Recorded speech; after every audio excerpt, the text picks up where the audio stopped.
You're listening to PetLifeRadio.com. It's Oh Behave with Arden Moore, the show that teaches you how to have harmony in the household with your pets. Join Arden as she travels coast to coast to help millions better understand why cats and dogs do what they do. Get the latest scoop on famous faces, their perfectly pampered pets, and who's walking who in Rin Tin Tinseltown. From famous pet experts and best-selling authors to television and movie stars, you'll get the latest buzz from wagging tongues and tails, garner great pet tips, and have a doggone fur-flying fun time. So get ready for the pause and applause as we unleash your Oh Behave host, America's pet edutainer, Arden Moore. Welcome to the Oh Behave Show on Pet Life Radio. I'm your host, Arden Moore. Now, we know about the many jobs dogs are capable of performing. We have service dogs, guide dogs, drug detecting dogs, bomb sniffing dogs, and perhaps you've even trained your dog to fetch the TV remote for you. But here's a sentence I never thought I would say on the show. There are cats who have JOBS. Yes, working cats. And here to showcase some of these hard-working felines is New York Times best-selling author Lisa Rogak. Welcome to the show, Lisa. Thanks for having me, Arden. Now, Lisa's latest must-get book is called Cats on the Job, 50 Fabulous Felines Who Purr, Mouse, and Even Sing for Their Supper. We're going to learn more about who these fine felines are right after we take this quick commercial break. So sit, stay, purr, groom with your cat. We'll be right back. Time for a pause. 4 furry ones, actually. Sit and stay. Oh Behave will be right back.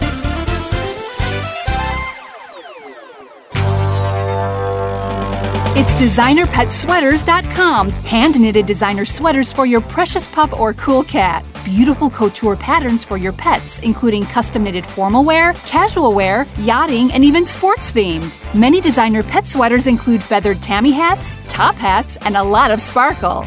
Each sweater includes leg loops, front paw sleeves, and leash opening. Visit DesignerPetSweaters.com to order your 4-legged fashions today. Your pets will stay warm for the winter and be runway ready. Large or small, we fit them all. DesignerPetSweaters.com.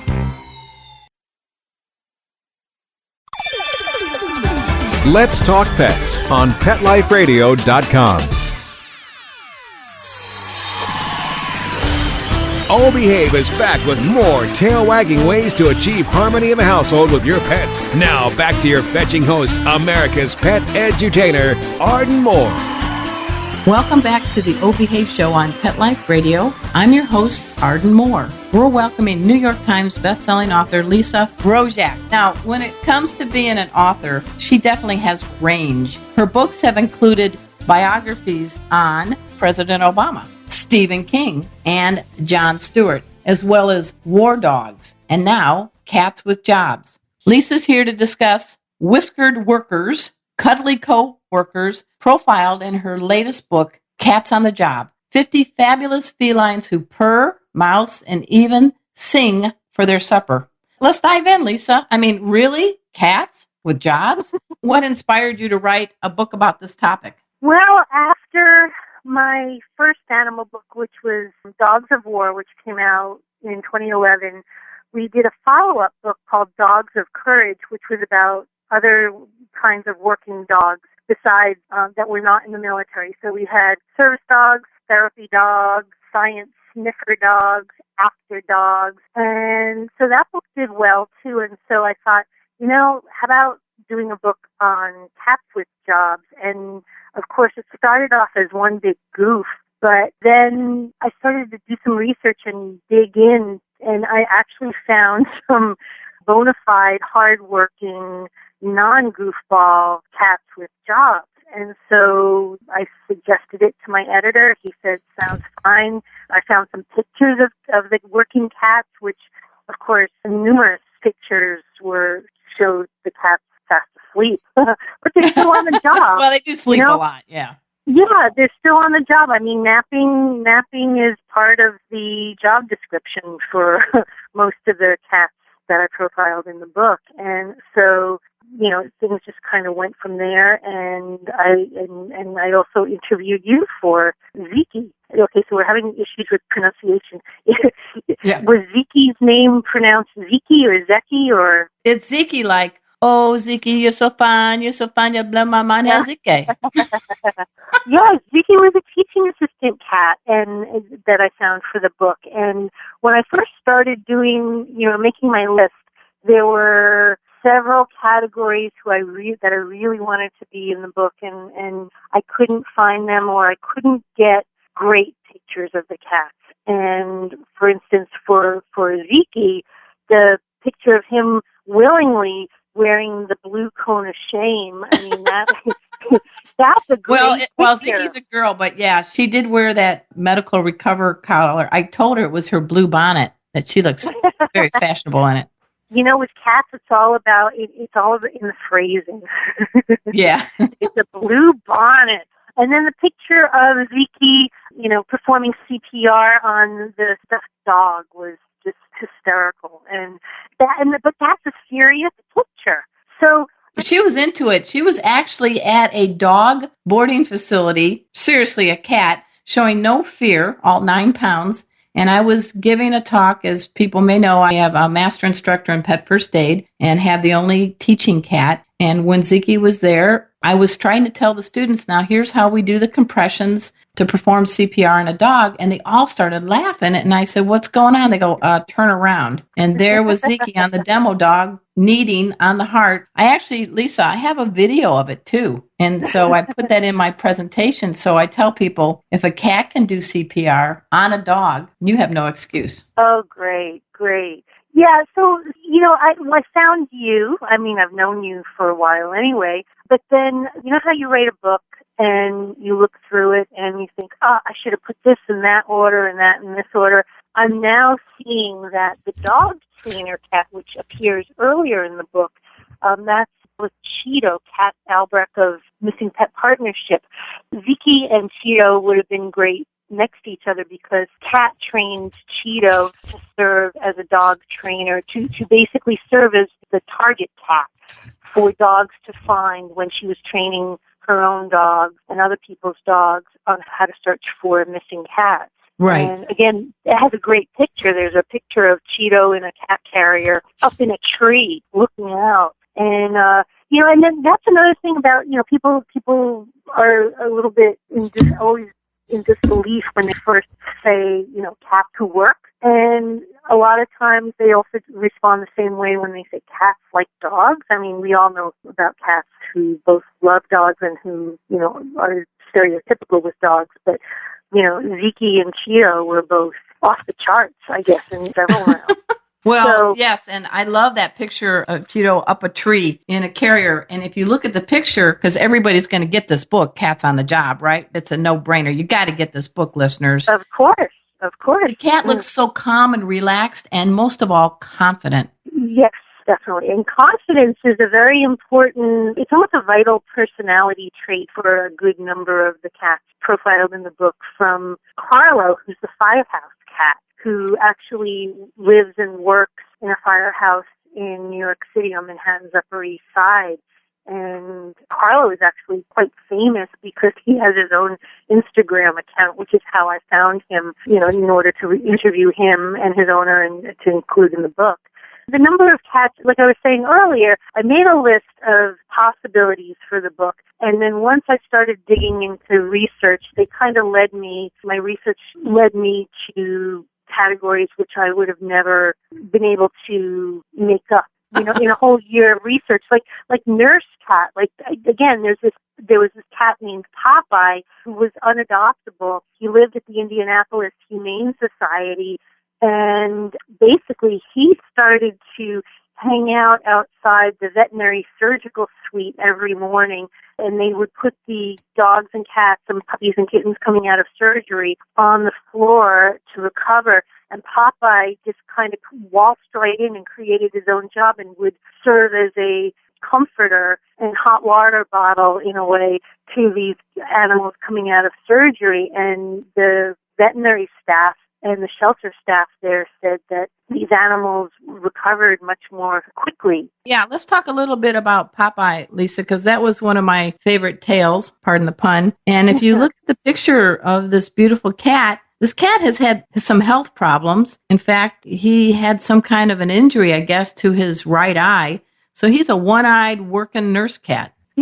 Yeah, and nobody wanted to adopt him, and so in the cases of at many shelters and veterinary offices, they'll have a mascot cat or a dog who just basically lives there, and the staff takes care of them. And Popeye was that, and Popeye created his own job. He just waltzed right in and started to do this, take care of the recovering animals, and he's just one tale. But one thing that a lot of the cats in the book have in common is that they create their own job. Right, and I think there's a point there, because sometimes in this age of social media and Instagram and Facebook and all these things, cats are pretty off the chart when it comes to hits on social media, but you can't force a cat to do something he or she does not want to do. So in your research for your book, Cats on the Job, what are a couple things that you noticed maybe to share with our listeners about the catitude, I guess, when it comes to finding a purpose?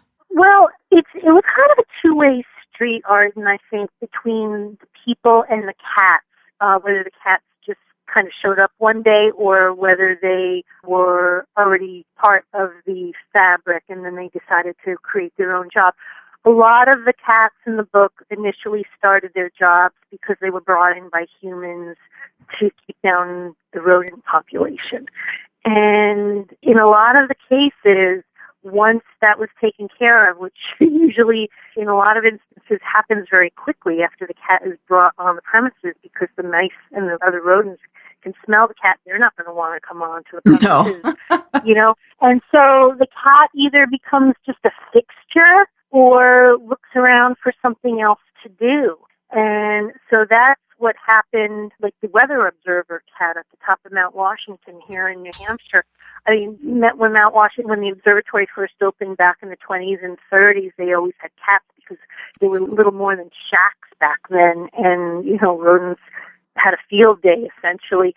And so there have always been cats up there, and which they adopted from a shelter at this point.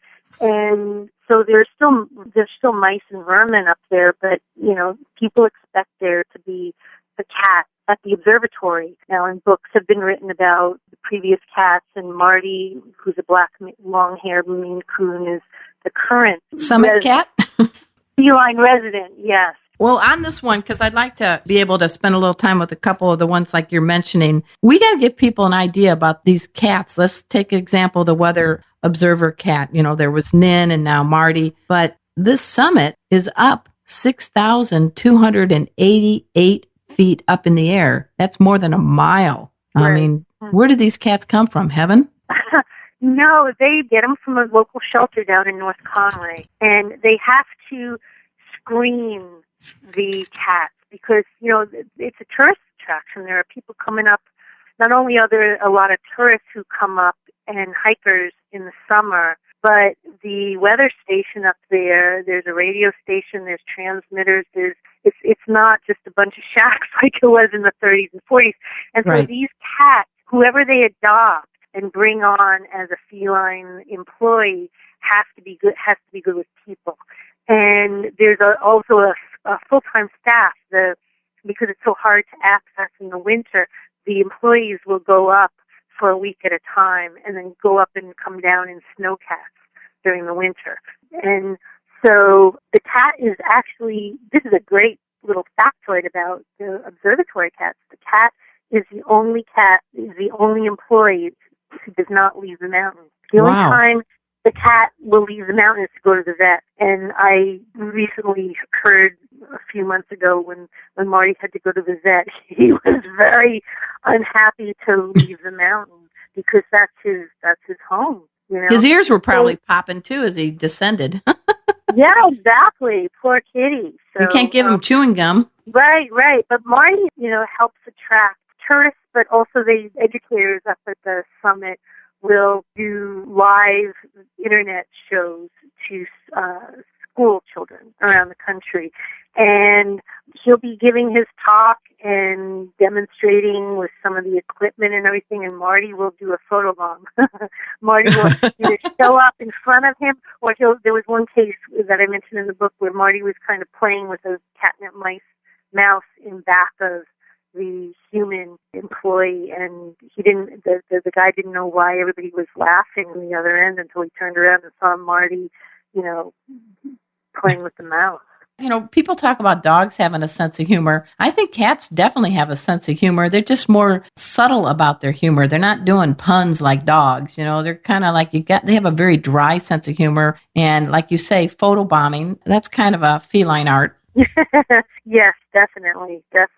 So, so there's Marty. There's some total goofball employees, feline employees, like the minister cat. That is one of my favorite photos on page 51. 51, back in the 80s, and Cisco, he was a brown tabby named Cisco in Ireland, and there were a number of churches that would start up for the tax. They weren't really run by religious people or founded by religious individuals, but people started these Universalist Life Church for the tax benefits. So somebody said, why can't we ordain a cat? The cat can be a minister. Yeah. And so they sent away the application and a check and got back, that the cat was ordained, and the took the name of Reverend Cisco Cassidy. And the cat was fully enabled to marry people and preside over funerals and sign service justice of the peace. And so the owners started to rent the cat out to perform wedding ceremonies. And the picture of the cat was wearing a black, I don't know what you call it, but a white collar. Yeah, looking very Catholic, I guess. A Catholic cat, maybe, but it's got the religious collar. Yes.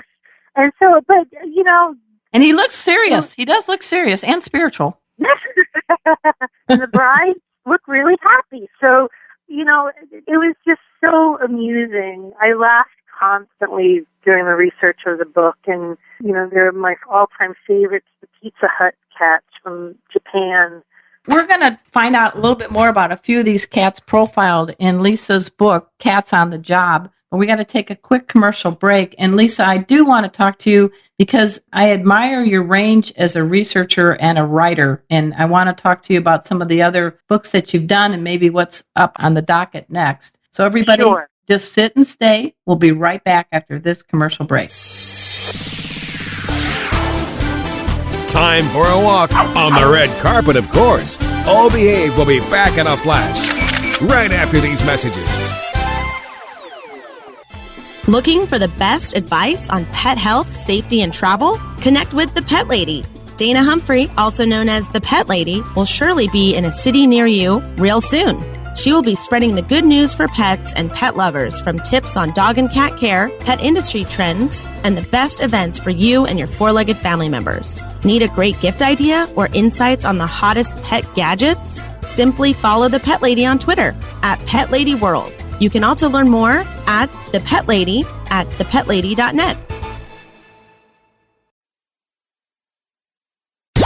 Let's talk pets. Let's talk pets On Pet Life Radio. Pet Life Radio. PetLifeRadio.com. Hi, this is Joyce DeWitt. You may remember me from Three's Company, inviting you to have the good sense to tune in to the adorable, amazing Arden Moore on Oh Behave on Pet Life Radio. We're back from the lot. Just checked the paper and we had a record showing at the box. The letterbox, that is. Now back to Oh Behave. Here's Arden.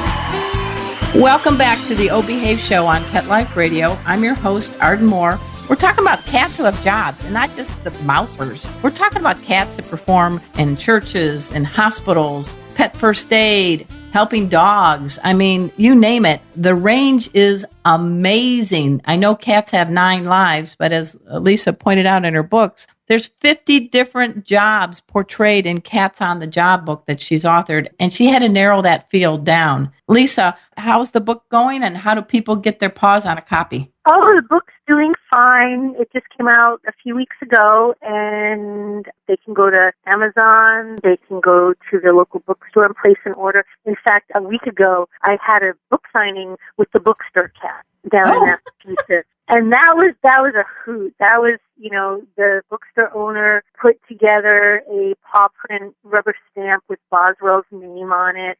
And I signed the title page, and Boswell signed the bookstore cat page. And, Nice.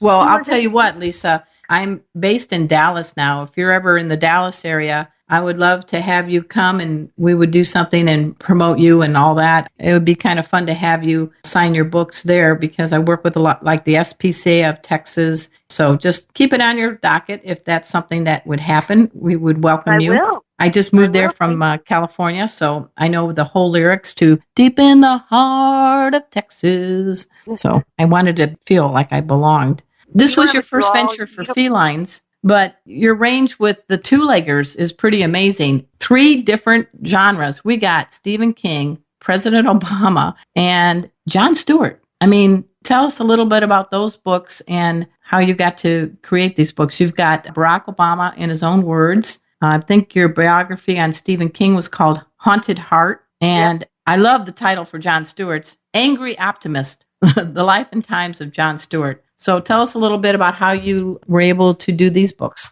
Right, by having a serious case of ADHD, wanting to learn about everything.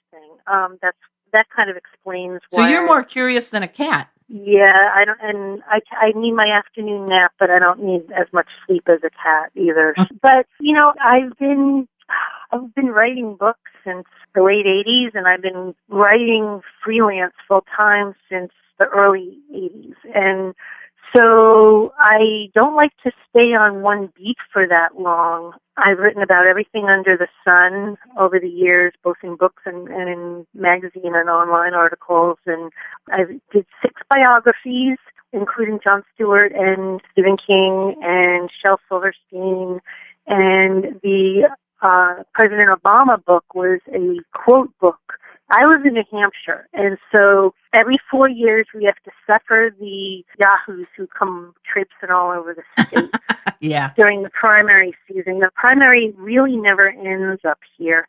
And so, the local paper would be doing these stories about these wannabe candidates before they announced their candidacies and before anybody else knew about them. So I always had the antenna up for them. Right. And so I started to do these quote books years ago. I think the first was on Colin Powell. And then I did Howard Dean and Barack Obama before anybody really knew of him. And so I did the quote books, and I still do the quote books. But the biographies are full-length works. And the quote books kind of led into me doing the biographies. And I've done 6 of them, and I don't need to do any more.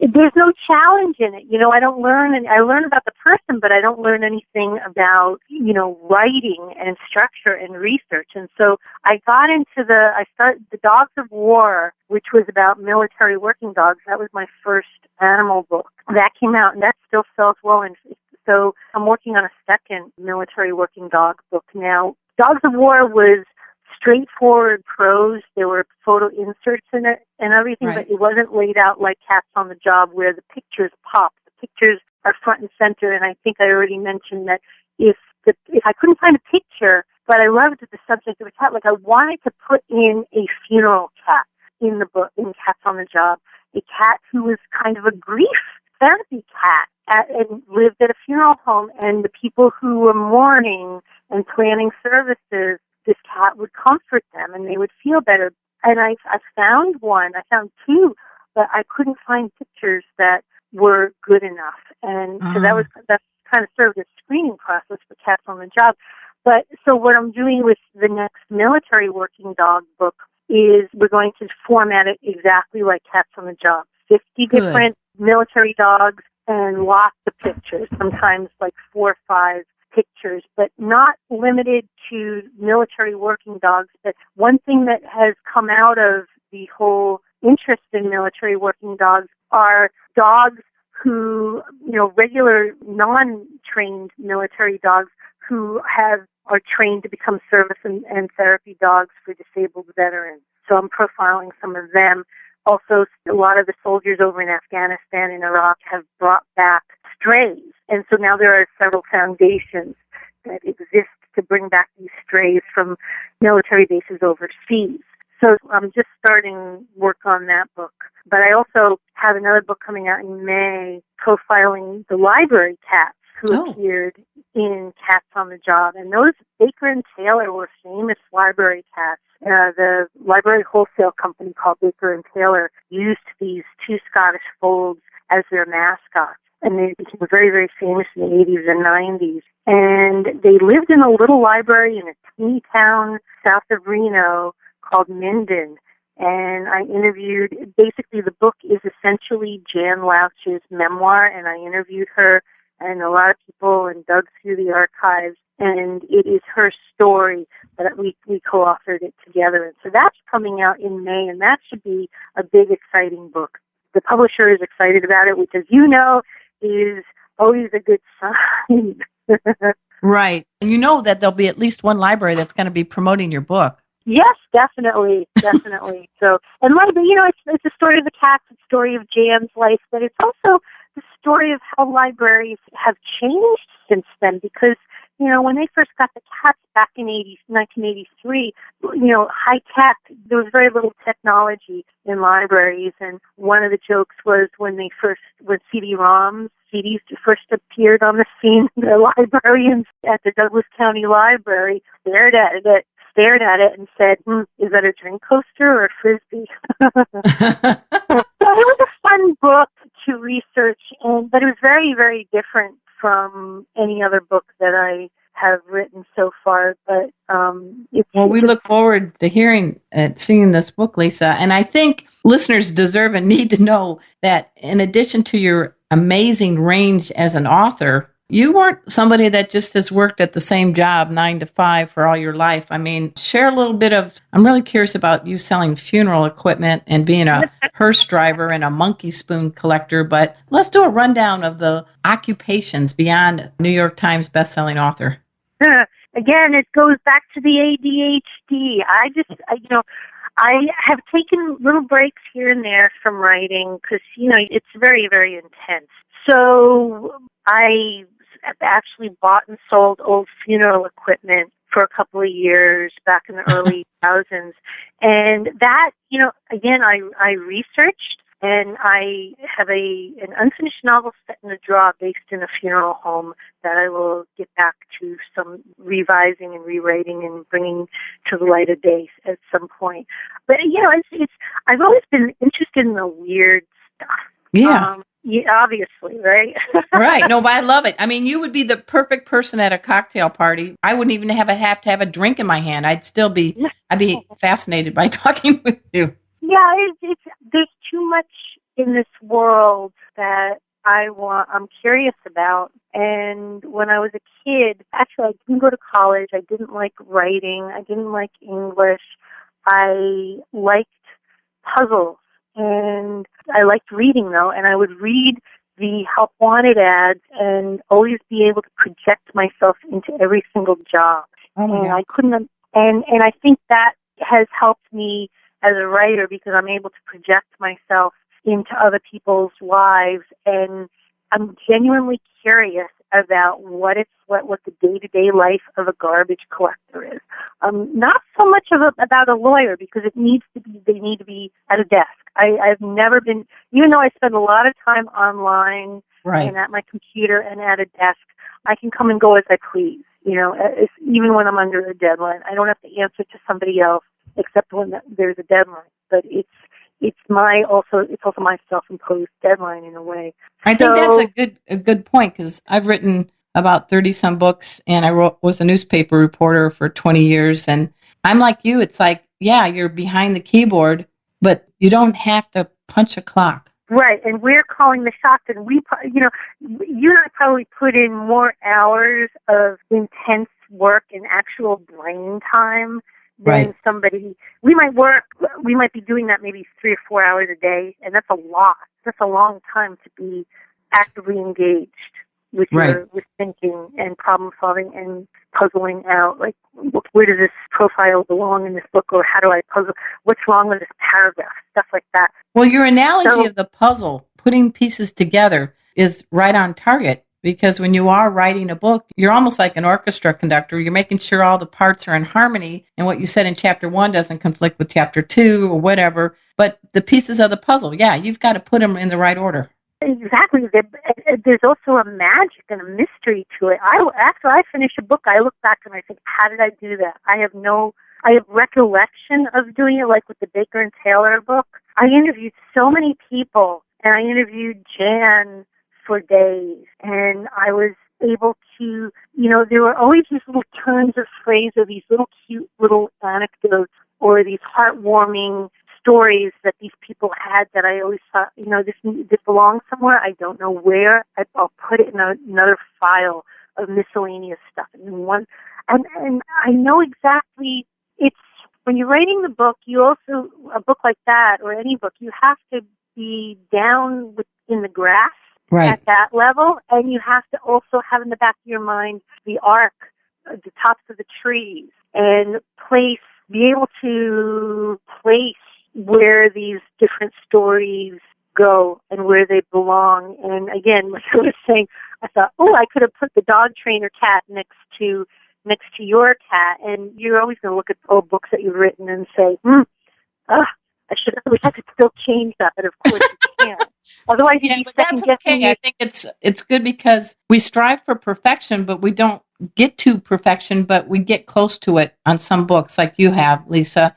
And I think that's okay because I think that keeps us going. Yeah, because you always think, so the next one I'll get it exactly right, and of course you won't. But yes, that's a good point because it does keep us going.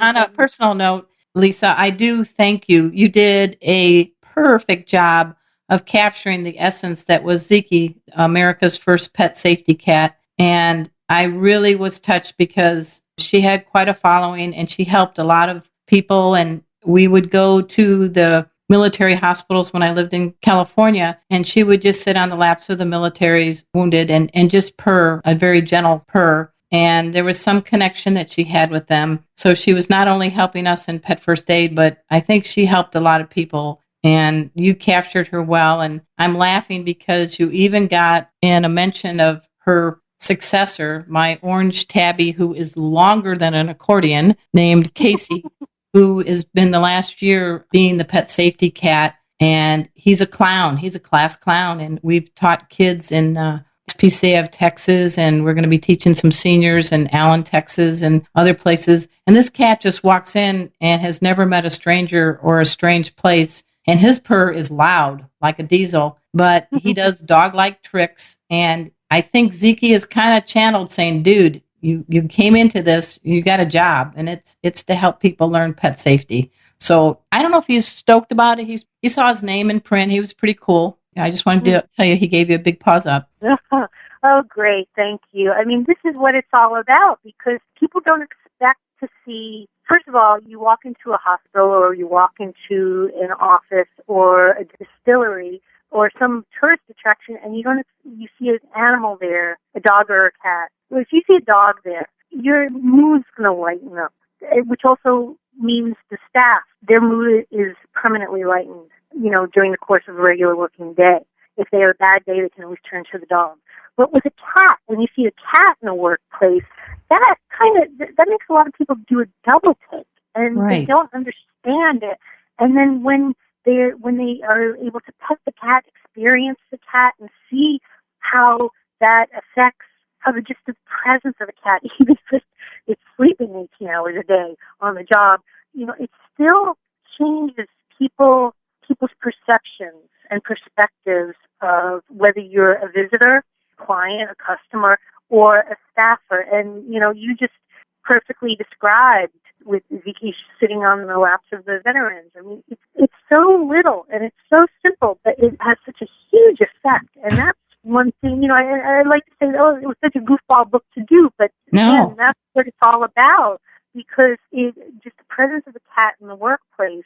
You were spot on, Lisa. And I want everybody to know that I want you to dash over to Lisa's website. It's Lisa Rogak, and it's LISAROGAK.com. And it's a very clever homepage. I'm not going to spoil it for everybody, but you definitely got to know that the gal loves libraries when you get on her homepage.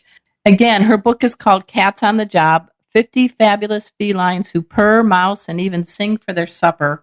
I love this book. This is a treasure. This is a book I'm going to be giving to some of my friends because you get their essence, all 50 cats. And I got to tell you, I'm a fan. Oh, well, thank you so much, Arden. I really appreciate that. All right, and at this time, I want to give a pause up to my producer, Mark Winter. He is the one behind the scenes for all the shows on Pet Life Radio. We are the #1 pet radio network on the planet, probably even on Mars, too. Take that, Matt Damon. And we have over 6 million people tuning in to all our shows. I really hope you all get your paws on this book. It is called Cats on the Job. You will love it.